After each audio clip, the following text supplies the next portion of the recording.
And that was Pharrell Williams with Happy right here on WLRA The Start. And joining me now is a reoccurring guest, I guess some would say. It's Steve Pulaski, one of my good friends, and one of my favorite people to go to find out what movies I should see this weekend. So, Steve, how are you today? Very good, Shane. Thanks again for having me. Thanks again for the wonderful compliments, too. You know I dearly appreciate them. Thank you. Yeah, not a problem. So, I'm sorry, go ahead. Oh, no, go on. All right, so I guess we'll go ahead and get started and find out what your favorite summer movies are so far. The summer movie season, it starts in May. A lot of people, first of all, like I say, it starts in May. A lot of people don't realize that it usually begins around the first week of May. You could even say it started a little bit earlier this year because of the fact, like April, because of the one big blockbuster that came out, Captain America, the Winter Soldier.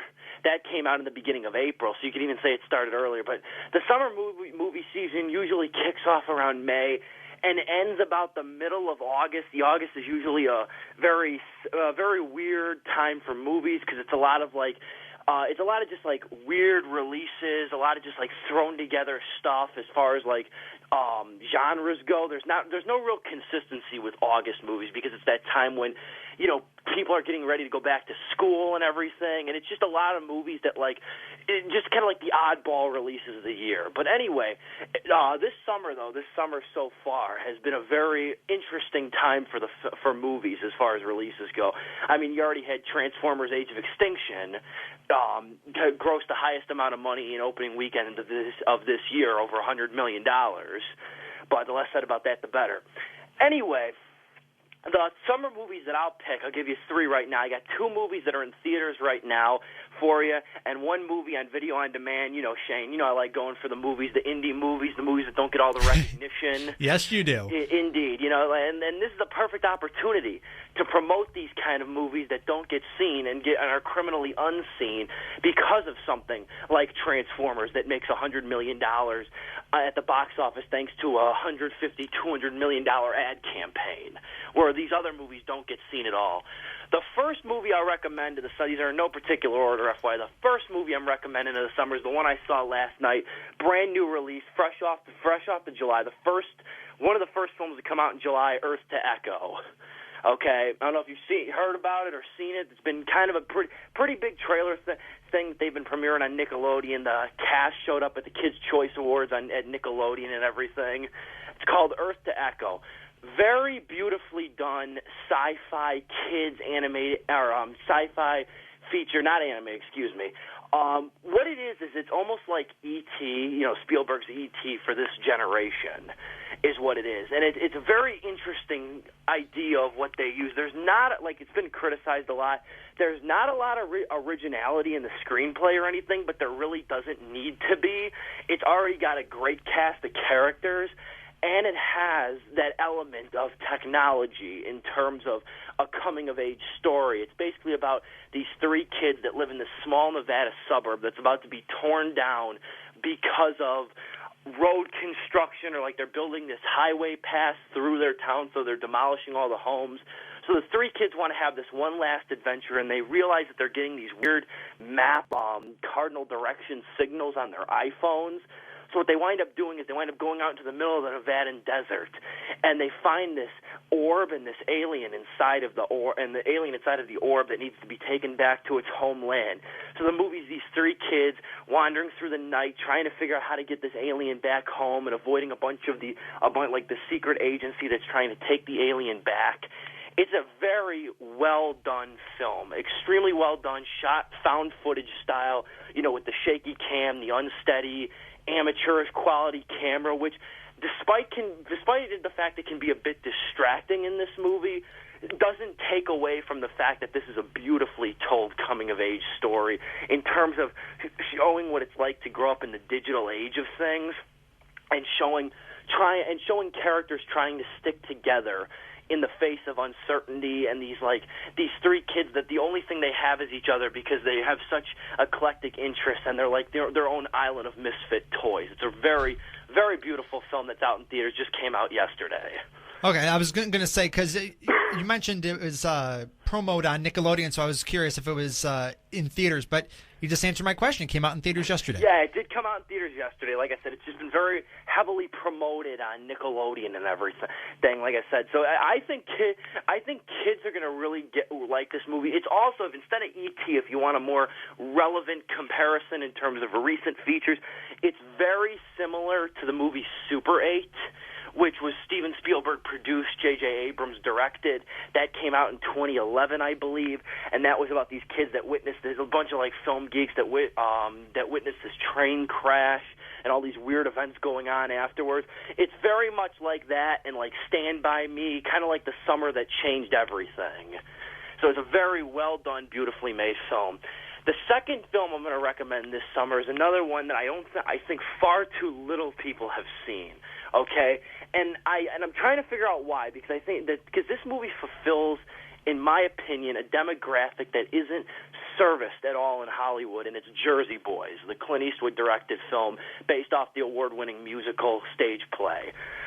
Jersey Boys, it really satisfies that baby boomer demographic for audiences that don't get a lot of movies. You know what I mean? They don't get a lot of movies that are specifically geared towards them in that specific 50s and 60s and 70s time period. Kind of get what I'm saying? Yeah, I totally get what you're saying. My grandparents actually have mentioned that it's a movie that they would like to see, and very rarely will they see a commercial for a movie on TV and say, hey, we want to go see that. But Jersey Boys was one of them, so I totally understand where you're coming from. Exactly, and my parents even went to go see the musical in Vegas when it was playing, said it was extraordinary, and it really caters to that. And not to mention, too, the movie, I never saw the play, obviously, but the movie is beautiful. It is a beautifully told story about Frankie Valli, the musician Frankie Valli, and the rise of the band The Four Seasons, which endured monstrous global success.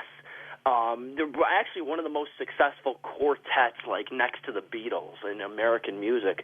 But the thing about it is, the moral, the idea behind it is that they stayed true to their New Jersey mob connections, which ultimately led to a lot of their success, but also their downfall. Not only is there a lot of great live singing in the movie, and by live singing I mean they didn't go back and the actors weren't lip syncing and dancing and doing all the choreography just in post production to go back and edit the music in. They actually sung live, like the first live performance in the movie when it has Frankie Valli and the Four Seasons singing Sherry, their lead hit on American Bandstand. That's all done live, and it's all done beautifully. The guy who plays Frankie Valli in the movie, John Lloyd Young, was actually the star of the musical when it was on stage and everything. You are totally answering all the questions that I'm thinking of as I'm sitting here listening to you. I was going to ask if it's the same cast as the play was, and apparently so. I mean, well, the thing is, here's the catch, though. This confused me at first, but I had to do some research. John Lloyd Young comes directly from the Jersey Boys play, okay, or the music. I keep calling it play, musical, whatever you want to call it. He comes directly from the Jersey Boys musical. The other cast members, I don't believe, were involved in the musical, but they were involved in other Broadway and very successful plays and shows themselves. So the moral of the story and the idea of it is they've all had some sort of winning award experience on that. You know what I mean? But it's it comes for the music and the set design, too, which, I mean, right now, in my opinion, I don't think it's going to happen. I hope it will. I hope I'm proven wrong. I hope that the costume design and the cinematography and the production design gets some sort of recognition at the Oscars. It probably isn't going to win it. It probably won't win it.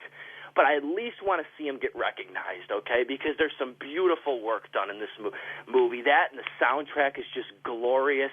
And if anybody to direct this movie, it's Clint Eastwood, obviously, who's done numerous great genres and biopics like J. Edgar and everything, and $1 Million Baby that cater to that baby boomer demographic. But this explicitly does so. I'm really hoping more people decide to go out and see this movie because, truthfully, I'll tell you right now, it's one of my personal favorites of the year. I mean, anyway, though, and then the final one, like I told you, Shane, you know me all too well. You know I love those indie movies. Yes. You know I love the low budget. I remember you always would talk about the indie movies, and Jordan, when he was here with me that last time we were on air, he was sitting here looking at me like, what's he talking about? It's interesting though that you bring them up and too, in a way, you get them exposure. These great movies, people are always like, I want to see this good movie, but no, they always tell me, Steve, I want to see these great movies, but I don't, you know what I mean? But there's no, all the stuff in the theaters now is bad. No, I don't want to see that. And I sit there and I'm thinking to myself, why are you still looking at the theater if it's so bad? I said, you have the internet, you have Netflix. Everybody talks about having Netflix, Watch Instant. Everybody talks about having that. But when are you going to venture out of your comfort zone and look for these weird, quirky comedies, dramas? I can tell you numerous movies that I've watched that are some of my favorites of the year. Why? Because I've branched out of my comfort zone. Now, the one I want to talk about right now, and then we'll get in very briefly, because I know you got better guests than me. I want to get in very briefly after this to the three worst films of the year after this. But the other movie I'm going to advise you guys to check out in the summer, aside from paying all the attention to the blockbusters and giving all the money to the huge blockbuster movies that are guaranteed 100, 150 million, you know what I mean, at least in their first couple weeks. They're critic-proof movies, as I call them. It doesn't matter what we say. People will go see them. Check out Joe Swanberg's Happy Christmas. I know it's July, but this is not your average Christmas-themed movie. This is a beautifully told drama comedy that kind of rides off the mumblecore idea in cinema, the mumblecore genre being very low budget, very naturalistic dialogue, naturalistic shooting, very, like I said, very low budget, characterized by that mainly. I also mentioned last time I was on here the movie Drinking Buddies very briefly, which was done by Joe Swanberg as well. This is his, not necessarily like tied together, but it's like a follow-up kind of a thing. About a young couple, like early 30s couple with a child who gets visited by the husband's younger sister, who's still in that post-collegiate phase of partying and drinking and everything and having fun, not really caring about kind of like the conventions of life, where the couple's trying to wind down, and it's that kind of a clash. Be warned, it's not the kind of movie that's very situational in terms of humor.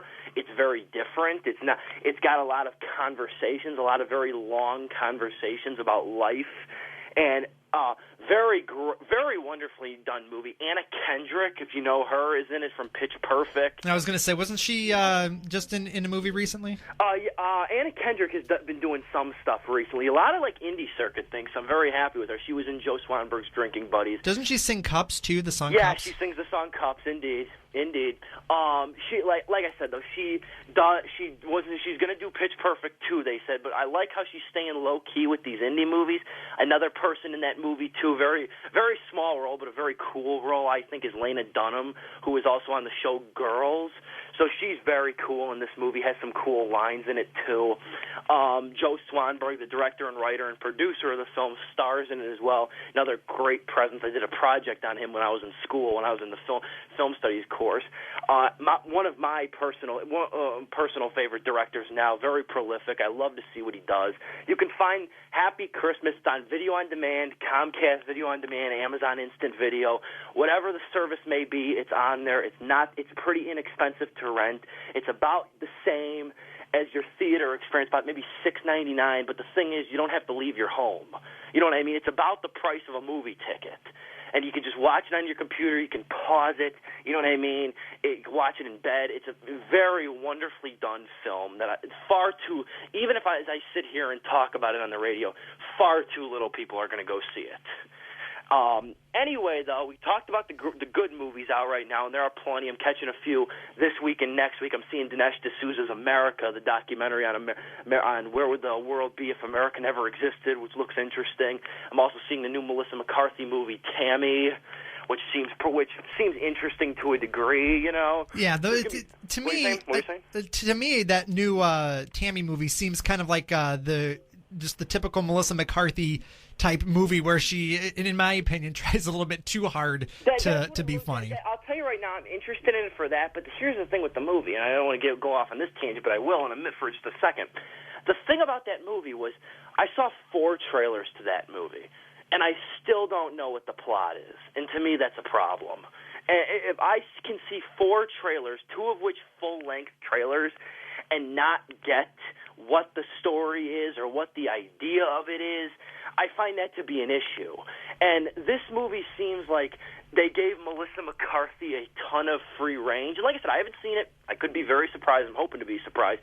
But as of right now, it just looks like they gave Melissa McCarthy a lot of free comedic range because she's such a huge name in comedy. And just kind of like, she reminds me of Jennifer Lawrence. She's famous for being imperfect, and that's what a lot of people look for nowadays. Right. They look for that kind of imperfection to, you know what I mean, instead of these very glossy celebrities that look to somebody like her or Jennifer Lawrence, who's tripped at the Oscars several times, or Melissa McCarthy, you know what I mean, who's fearless. And you know what I mean, and those people have significance. They have huge significance. But I don't know how that Tammy movie's going to play out. Seeing it Saturday, hoping to have a good report for you.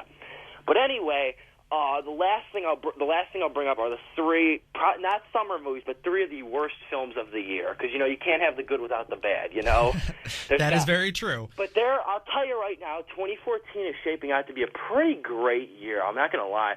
A lot of my favorite films are very low-key indie films, not many of which people have seen.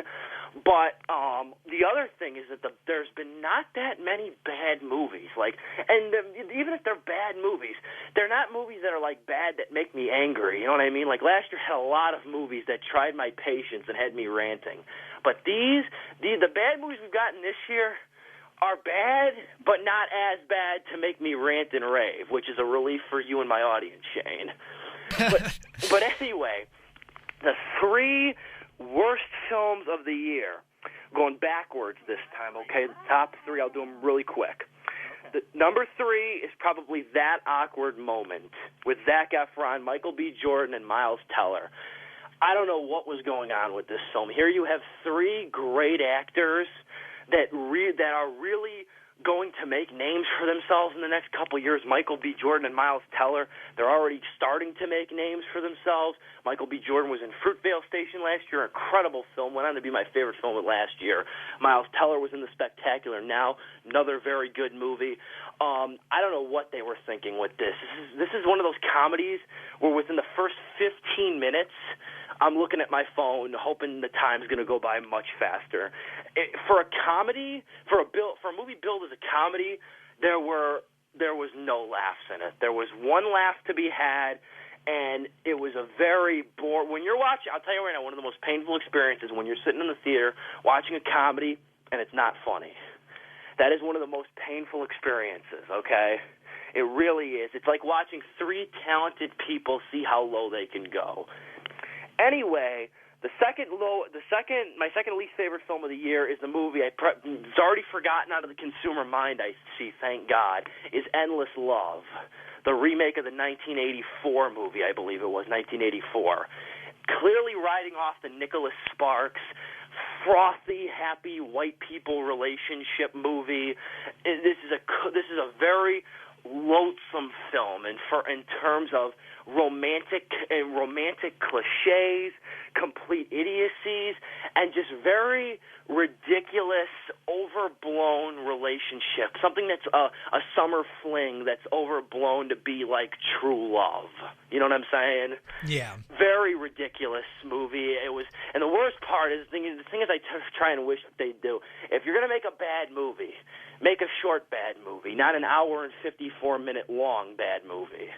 Okay. But anyway, that's number 2, and my number 1 worst film of the year thus far, you're hearing it here first, haven't released it yet, my number 1 worst film of the year, easily Heaven is for Real, which is one of the many Christian films to make a huge splash in terms of financial success, critical and audience success.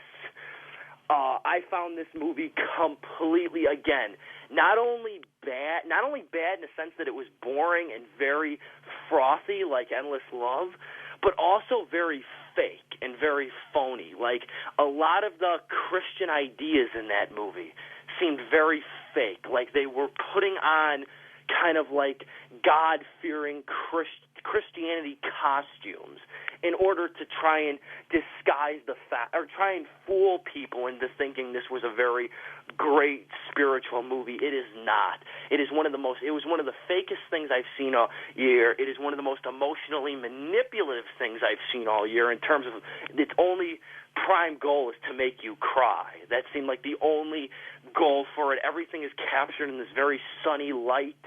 Every emotional scene is elevated to the point where it's getting to be ridiculous. Heaven is for Real is my pick so far for the worst film of the 2014. And those are my picks for the great summer movies you need to see and movies of 2014 you need to avoid. All right. Well, thanks, Steve, for giving us the rundown on those. And like I always say, telling us also the movies to avoid so we can save a little bit of money and going to the movie theater. If I'm giving you stuff to look out for, I think it would be unfair to not give you stuff to avoid as well in the process. Yeah, no, you're exactly right. You gotta, as you said, you gotta have the good with the bad. So exactly. Thanks again, Shane. Thanks. If you guys want more of my reviews, I'm gonna plug myself shamelessly. I'm sorry. No, go ahead. If you guys want more of my reviews, SteveTheMovieMan.proboards.com, PROBOARDS.com, SteveTheMovieMan.proboards.com. I've been writing reviews for over 5 years, over 1,500 reviews, tons of content on there. Definitely a very good source of information, as well as InfluxMagazine.com. Been writing as the lead film critic there for over a year now. So it's been a great ride so far. So I thank you again for letting me on, Shane. I thank you guys. Hope you guys make some smart movie-going decisions this summer. All right. Well, thanks again, Steve. All right, so that was Steve Pulaski of, as he said, ProBoards.com and Influx Magazine. So thank you to Steve for tuning into that. And during that interview, I got a email from Rick DeMaio, our meteorologist and professor here at Lewis University, and it gives a little bit of detail about this major storm that's impacting the southeastern coast of the United States right now. He will be on the show in just a couple of minutes to talk about that, as well as the 8 confirmed tornadoes that touched down in the area on Monday night. So we'll have all of that and more coming up here on WLRA. But for now, we'll get back to the music. It's the Four Seasons with Let's Hang On. Got to give a plug to the movie that Steve talked about with Jersey Boys. So here it is on WLRA. There ain't